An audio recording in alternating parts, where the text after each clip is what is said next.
or talk about Cedric, that they always mention Kithkin. Okay. That's something that I think Cedric would really appreciate that.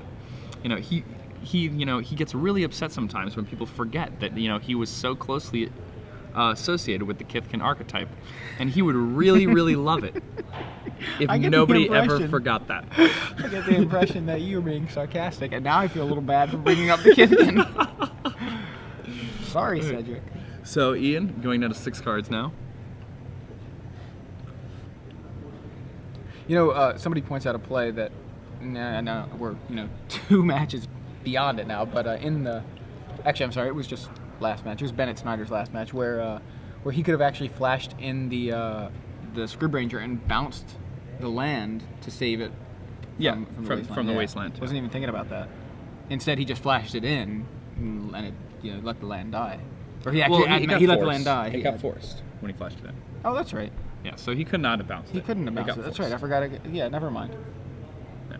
So to Norman Crone, that was his intention when he cast the Scrib Ranger. That's kind of what sent him on tilt. I don't even know if that was his intention, because I think he added mana from the land, dumped it, and then paid mana and flashed the Scrib Ranger. So that was actually pretty bad of him then. Yeah, I think he missed that play, but it got forced anyway. It got forced anyway, so it's going to be irrelevant anyway. But all right, somebody's telling us that we have to go to a place called Rocky Rococo's. All right. Yeah, but if it's a 30-minute round trip drive, we really don't have a way to do that.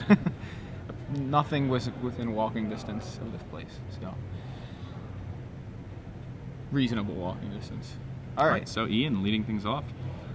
Turn 1, Mox Diamond and Forest there. Playing the Mox Diamond on turn 1 despite not having a play. Trying to dodge something like Spell Pierce here. This opponent doesn't have Spell Pierce actually. His opponent this time has Stifle. It's funny, he's playing around Spell Pierce now. And then his opponent doesn't have Spell Pierce, and before he was playing around Stifle, and his opponent didn't have Stifle in the deck. Do you think they gave him the wrong Rug Delver deck for each time? You maybe. Like it actually seems that way. That's actually a good point. I mean, it's possible. I mean, I know that's crazy, but it's possible. So Delver from Bennett. Yeah, so Thoughtseize off the top for Ian. Let's see what he sees. He sees Delver, Thought Scour, Lightning Bolt, Scalding Tarn, Polluted Delta, and Wasteland. Yeah, I mean, depending on what your hand is. Yeah, you could take Bolt, you could take Delver here. Yeah. That would, Both those seem fine. He takes Delver. Okay. Means whatever it is he's got, he's fine with it getting bolted. I think if I have like a Pernicious Deed in my hand, I just take Thought Scour. Yeah. Yeah. But again, that's only if I have a deed in my hand, which is a Stifle off the top. And that's a really good card to get there because it's clear that Ian's missing land drops, and having that Stifle in your hand, as long as you keep some blue mana open, it's going to be really hard for Ian to ever crack a fetch land. Although Ian has been doing a really good job playing around Stifles so far this tournament. All right, in for 3. Ian gonna fall to 15 here.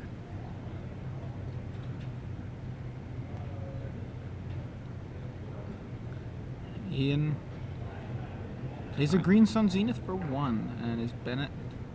Bennett allows that to resolve. Yeah. Stifle not gonna do much against the Green Sun for 1. All right, so Birds of Paradise comes down, and I imagine that's going to get hit by a lightning bolt. Yeah, I think one of the unfortunate things about one of the unfortunate things about flying in the air is that lightning bolts can often hit you.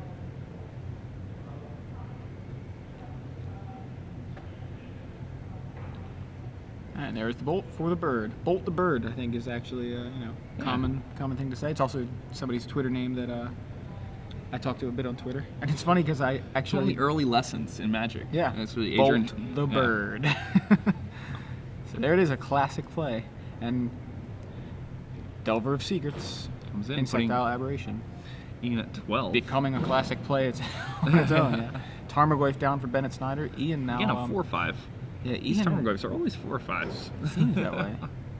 Ian really seems like he's having a lot of trouble getting into this game. Yeah, having a lot of trouble with his mana. Bennett Snyder's been playing a lot of games like this, hasn't he? Yeah.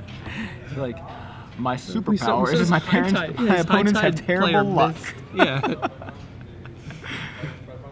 His high tide opponent couldn't hit a 4th land drop despite like 3 ponders and like 2 preordains. Like he also stifled a fetch land at one point too. Yeah, you guys saw that. And then it became relevant because I think he cast Turnabout and it got spell pierced or dazed. It got dazed, and it was like, oh, of course, I just lost. You just stifled my fetch land where I would have had an island here to pay for the daze. Oh. It's pretty funny. So he had to like force it through. He had to force through a Turnabout to get his opponent's creatures tapped. Just fog. He was just trying to fog. So Knight of the Reliquary from Ian. And Ian's going to need to find something to deal with that Delver pretty quick. Bennett sacrificing Polluted Delta, falling down to 17 now. Grabbing Volcanic Island.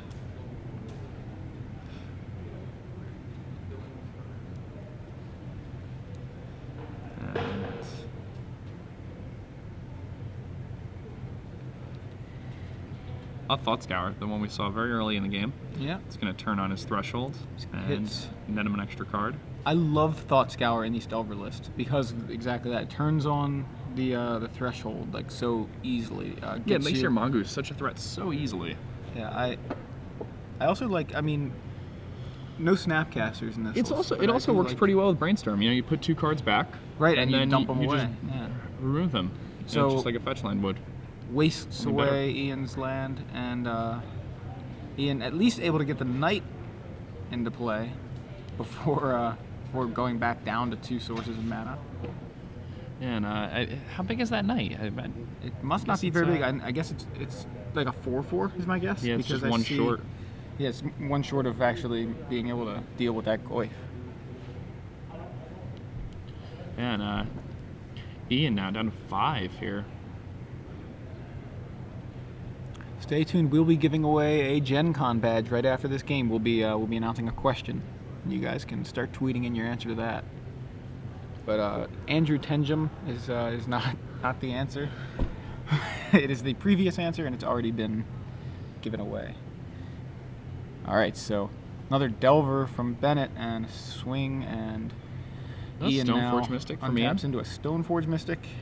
This will be something for him, maybe. Really all depends on if he can get it to resolve and then manage to keep that Stoneforge Mystic around to theoretically. I mean, it's very unlikely this game is going to go more than one more turn because Bennett has the other Delver in play and pondered last turn. So the ponder probably set this Delver up to flip, and he's going to be able to attack for lethal. Right on. Okay, so it and Ian basically just played Squire. He could Knight for a Maze, but I don't really. Oh, so I guess he didn't have another. Oh, that's weird. He didn't. Bennett stifled the enters the battlefield trigger on the Stoneforge. Stoneforge, so it was basically Squire. So maybe Ian has equipment in his hand. Bennett didn't set up the. He didn't set up the Delver. The Delver, yeah. Alright, yeah, so I guess Ian, despite being so light on mana, he's going to be forced to search for a Mazavith here, I imagine. Yeah, that's what he's doing. Yep, and that's exactly what he does. Going to untap that Delver of Secrets.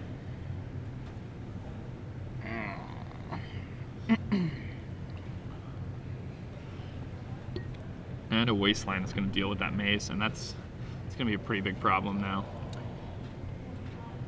Yeah, so Ian, with not much work going on for him on this side of the table, just passes the turn and feels the Thought Scour, and that's going to be it.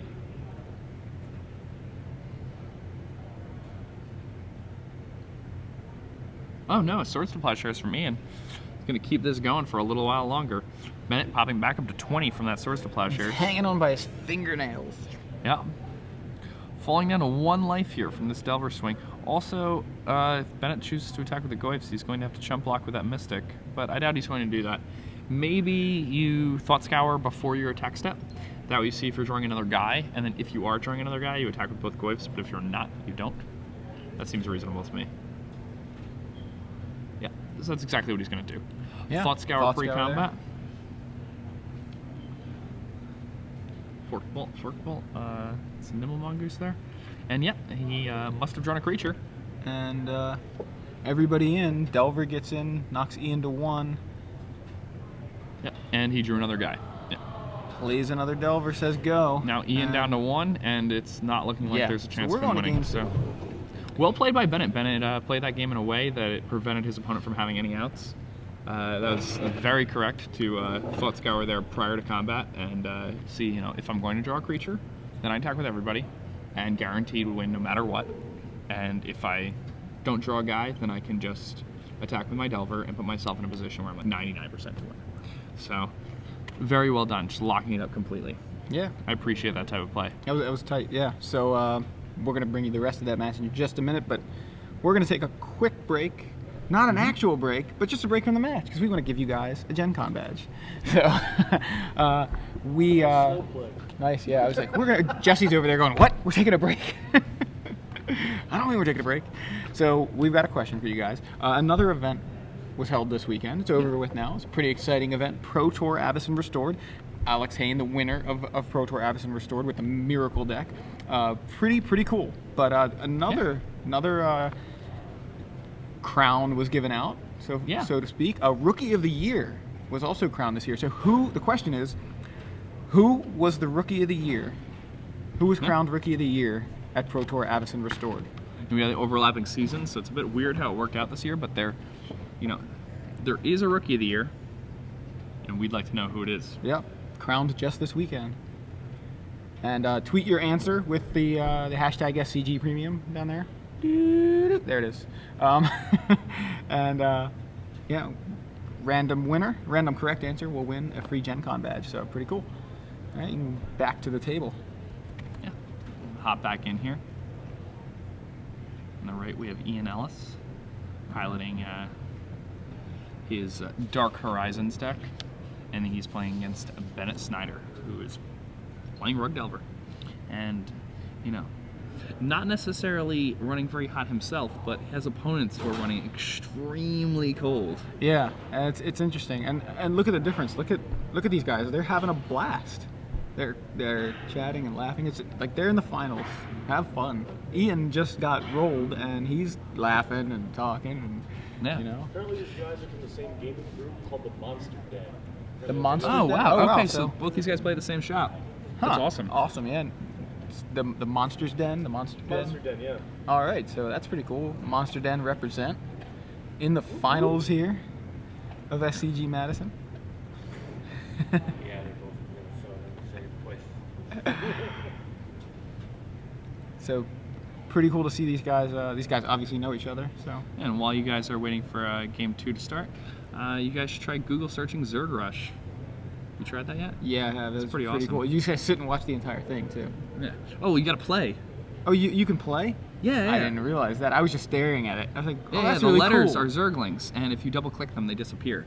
So it like records your APM, and you have to destroy them, and like they go all over the page. You have to like scroll down and destroy them so they don't eat it from the bottom. I just watched them eat the entire page. I was like, that was cool. It's so much fun. I did not even fun realize. micro exercises. Google is awesome. Man, all these people tweeting in at us with answers. I want to see, some interaction here. And now, post sideboard here. We've already talked about the sideboard options both these players have available to them. Ian Ellis has been crushing Rug Delver players in games 2 and 3 that we've been watching because he has access to Choke, Timely Reinforcements, Pernicious Deed, Thalia. All of these cards are just awesome. Inquisition of Kozilek. Post board, Bennett Snyder. Let's see if he has anything. He does have some merge. That's going to be pretty good. He's got 4 copies of that. Dinner owes the other one dinner after this. What is that? The trophy? Whoever wins owes the other one dinner. Oh, nice. Yeah. So I mean, either way, they're both going to be pretty happy here. Being first and second of this event, and having the other one buy them dinner.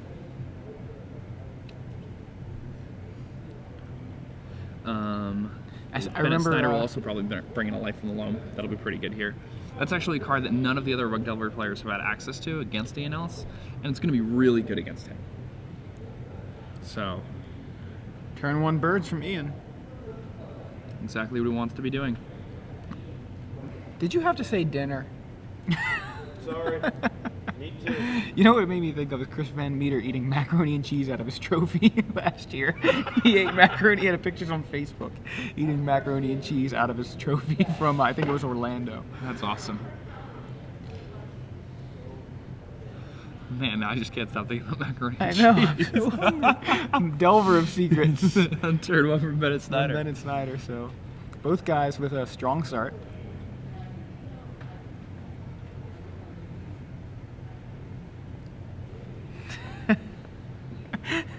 Same guy does it again. Submerge your birds. Oh, so Ian now has to draw and replay that bird. Swords your Delver. Get it out of here. Get out of here. Caracas gonna get rid of that Delver. And then another Birds of Paradise. Well, it's the same bird. It was Well, submerged. yeah, it was submerged. The game seems A mini free plow under. Yeah, Also pretty known much. as a time walk. Yeah. So Bennett brainstorming here. This is a main phase brainstorm. Yeah. It looks like he doesn't have a land, so he's forced to use that brainstorm. That would be main why phase. he main phase brainstorming. He has he has Wasteland, but he's fine with Wastelanding. Okay. Wasteland your Caracas. Go. Ian Ellis, Sylvan Library, go. Yeah, and that's going to be pretty good. Yeah, I think You know, Ian, we've seen Ian, every game that Ian has managed to either stick Sylvan Library or Sensei Top and have him play for a couple turns has resulted in him winning. All right, slow down, Ian. You guys, they started going real fast for a second. Delver from Bennett there on his turn, but you know you don't want Ian to go too fast and accidentally draw an extra card from Sylvan Library. You know, go an extra card deep or something. So, good job there, slowing it down, making sure you're drawing the right number of cards. So, Mox Diamond. Taps 3 Maelstrom Pulse. I love how he just. I hate Delver. I'm gonna swords at him. I'm gonna throw a I Maelstrom think he Pulse. just throws at his it. cards. His removal spells get thrown a lot. Well, I don't remember They're him skill doing shots, that. you Yeah, know, like- he's like Gambit, X-Men, totally just powering up the cards and throwing them, blowing things up. So Maelstrom Pulse resolved on Bennett's Delver. I'll pay 3 to kill your 1-drop. And now Ian plays Knight of the Reliquary. Bennett unable to get a second mana source, and he's just playing draw go here. Literally draw go, Yeah. not even land drop go. And Yeah, Ian is two games that have not been very good because of some mana screw so far in this finals. yeah, and I don't know how big the knight is or the knights are. Sorry, Yeah, but but, they're just getting bigger now because he just Yeah, I mean, one of the problems with Bennett's deck historically is that a lot of people say is the problem with Rug Delver is that it cannot beat a Knight of the Reliquary. So when you haven't played when you don't have a threat on the table and you haven't played a second land yet and your opponent has 2 knights, yeah. I'm guessing. It's tough. Yeah, Yeah. it's a very uphill battle. I think it's actually straight up. Yes. And not only that, You know Ian- who might be able to fight a battle that's straight up? who's that? Tom Cruise. Tom Cruise could do Have it. you ever seen him mountain climb in those Mission Impossible movies? Bennett Snyder says, I'm not trying to fight this battle. Let's go to game 3. I'm not Tom Cruise. You know, Bennett maybe just, both of these guys, it's just like, I'm just looking forward to dinner. Yeah. And if I lose, you gotta pay. So, let's go to game 3.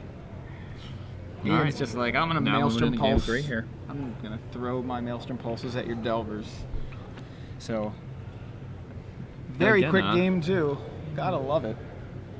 This match again post board, I think it really favors Ian here. Timely reinforcements are just so good against Rug Delver. That's a card you never see in Legacy. You know, after Justin and Paul's match, I was like, he had timely reinforcements. I was kind of insane. And Justin's like, yeah, why was he playing that in Legacy? And I was like, can you beat that card? He's like, no. And I That's was why like, he's playing it in well, Legacy. a lot of people play Rug Delver, man. Like, It's like, what's wrong with these people playing cards I can't beat? I was like, can a red deck beat that card either? No. The card's actually really good. Yeah. It's like one of the better sideboard cards we've seen. It's awesome. I love it. I remember that was, I think, my favorite card from M12 last year. It's just like, this card seems really good. I think that And card Brad- will continue to have an Brad effect. Nelson says, let me see the art on it, because we had him on the podcast, and he was like, what's the art on it look like? Oh yeah, that's good art. It's going to be good. He's like, Wizards only commissions. They put the good art on the good cards. It was just a That's funny too way funny. to. That's how Brad Nelson apparently evaluates cards. So you see him when he does his set reviews. He's like looking at the card, he puts it up, That's good art. It's good. Okay, so Bennett Snyder just had a Misty Rainforest for turn 1, and Ian on his turn 1 plays a Forest and a Mox Diamond. Let's see if he has a play to go with that. He has a... Oh. What? I don't know if that was passing the turn. It's a hand motion that karate could have chop been. or something. Yeah. What's going on here?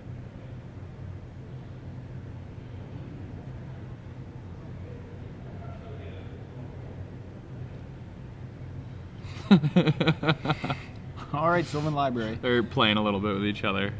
Clearly friends. And a turn 2 Sylvan Library, and we've seen what that can do for Ian.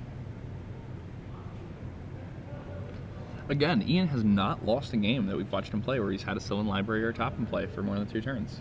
Just hasn't happened. And we've watched him play a lot of rounds.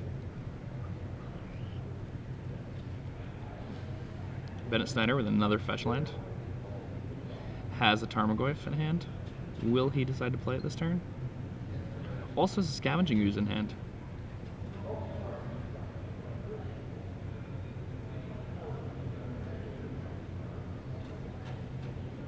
Alright, cracks both these fetch lands.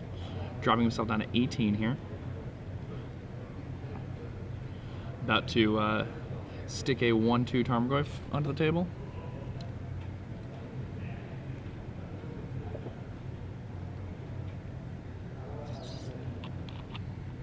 Tarmogoyf. That is the Squire Goyf. Just a 1-2. But it's a threat, and it's potentially, potentially a very large threat. Yeah, I mean, it can become a 4-5 in a moment's notice. Yeah. You go Thought Scour, and Thought suddenly Scour that can thing's just do it. Beast. You go Thought Scour, Ancient Grudge. You cast your Ancient Grudge, and suddenly that thing's like 5-6. Yeah. All right, and a Wasteland. And a Swords to Plowshares. Swords to Plowshares from Ian. And Bennett's board is looking very similar to the way he ended last game. This is looking very similar to game 2. Look at the Sylvan Library, Mox, and a Forest to Bennett's Lone Volcanic Island. So Bennett's going to brainstorm here. He did look like he was about to play Wasteland, but looks like he's deciding to hold pretty off. Pretty nice card there. Submerge is really good here. He got and he Light does from the Loam. Yeah, Light from the Loam can actually help him out a lot if he's mana screwed, and I'm kind of getting the impression that that's why he brainstormed here. Now he's going to play a Light from the Loam on Wasteland. top. I think he really wants if he's able to get Loam Wasteland going, he's going to be in a pretty good spot here. That's really what he wants to do. He has no other lands in hand. No, it's just the Wasteland. So, and I mean, he can make the game last for a long time. He can really go into control mode here, which is something you don't really see the Rug deck do very often. But the fact that he has Loam Wasteland combo near the top of his deck, and he has Submerge in his hand, along with a good amount of blue interaction, and he's even got an Ancient Grudge. He can really make this game go pretty long if he wants to. All right. And Scavenging Ooze coming down. It's pretty good for Ian.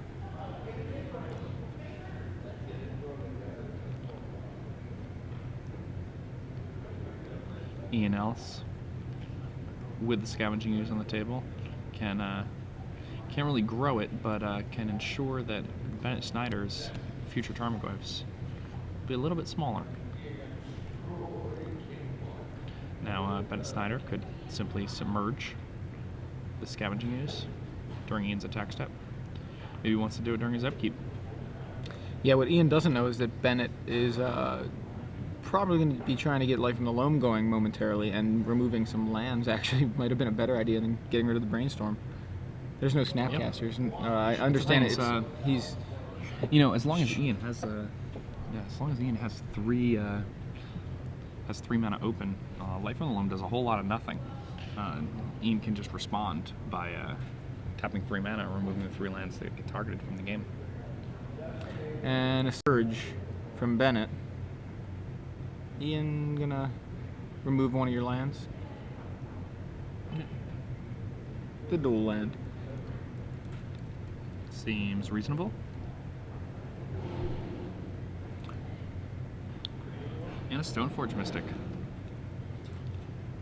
Ooh, isn't there a Spell Snare in the hand of Bennett? Well, I guess he has Ancient Grudge. Maybe he's just... Yeah, he... But, I don't know. So Stoneforge Mystic Resolve gets a Batterskull. Bennett does seem to have Spell Snare, but he must be just holding it for something he deems more threatening. And like you said, he has an Ancient Grudge, so he might just...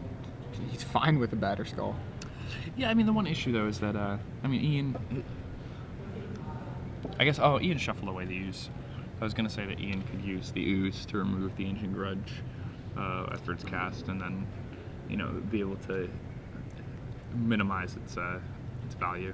Maybe another Turn into a reason why shatter. Bennett allowed the Stoneforge to resolve was because he knew Ian was going to shuffle away the Ooze, you know? That's pretty reasonable, actually. Especially if his plan is to get loam going. Right, exactly. Like, He doesn't want to see Ooze on the other side of the table. All right, 4th land for Ian, and it's another basic. So the fact that he has, Scavenging Ooze number 2. yeah, the fact that he has multiple basics in play with a Mox Diamond is going to really, really make the. It's gonna make the loam lock not as impressive as Right. one would expect it to be. So Ooze gets that Spell Snare that we were talking about. We knew Bennett had it, and that seems like a very reasonable choice to use it there. In the meantime, Ian then vials in the Bennett's Batterskull. going to be forced to main phase an Ancient Grudge here, giving Ian an opportunity to resolve something like a Knight for free. And now Bennett main phases that Ancient Grudge, takes care of the Batterskull. Has to main phase that. Yeah, though. he has to. He has And no- otherwise, it just floats back into Ian's hand. yeah. Beep beep. Batterskull. I love that. And a Knight of the Knight Reliquary, and that's exactly what Bennett was worried about. It's not going to work out well for Bennett when his opponent has a Knight in play. Ian in for 1 with a Stoneforge Mystic.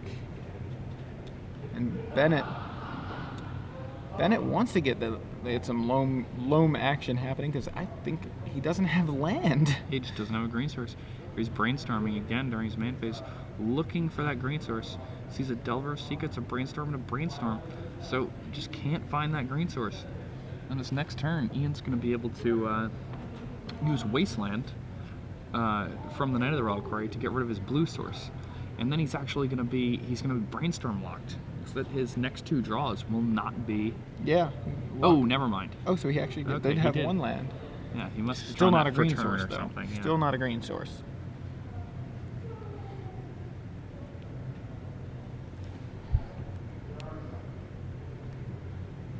Let's see when Ian draws here.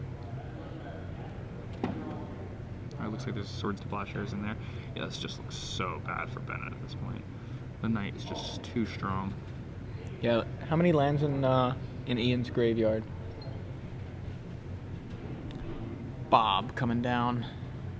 Yeah, that's got to get spell snared. What it says. Knight is a 4/4. The Scavenging Ooze was submerged, but then Ian cast the Stoneforge Mystic and shuffled it away. At least that's the way I saw it happen. And then the next time the Scavenging Ooze came down, it got spell snared. Right.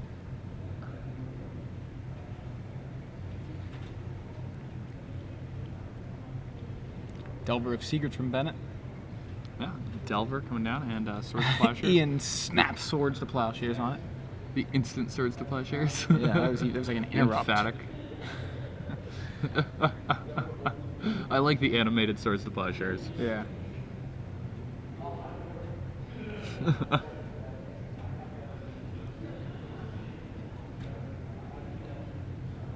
Alright, Ian Ellis again with this Sylvan Library just going to town. Cracking Bennett. How big is this Knight? Is this Knight a 6/6 or a 4/4 or what is it? Last we checked, it was a 4/4. Okay. Brainstorm from Bennett, and trying to find an answer.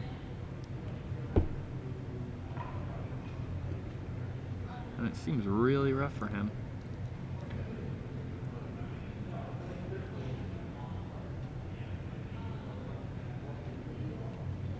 Just cannot find this green source. All he needs is a fetch land or a trap. He's playing like, how many fetches is he playing? Ian or Bennett? He's got Snyder, 9 3 fetches. traps and 9 fetches. So, 12 of these green sources in his deck. Still having a terrible time trying to find one. And he's going to get the shuffle at least. Here's a Ponder. Yeah, Sylvan Library is kind of insane. So, just to, again, clarify the Scavenging Goose situation. There's one in Ian 75. Yeah. He had it in play. It was submerged. Then it got shuffled Then away it got shuffled away from Stoneforge. Stoneforge, but apparently Ian drew it. Well, he got it back. Yeah, I mean, he was Right, it's the same shuffling one. his deck, and he had Right, Sylvan exactly. Library. He Yeah, ended up drawing it and getting it back. That's all. I'm just trying to clarify that. Yes, it was the same one, but it was not the same one. It wasn't like he drew it for the turn. It was shuffled away, but Sylvan Library dug him into it, I guess, after all the shuffling. Night number 2, and Yeah. Ian takes the game and match. Yeah, and that's the thing is, Rug Delver has a lot of trouble with knights, and if you're stumbling that bad, it's just too much. And somebody on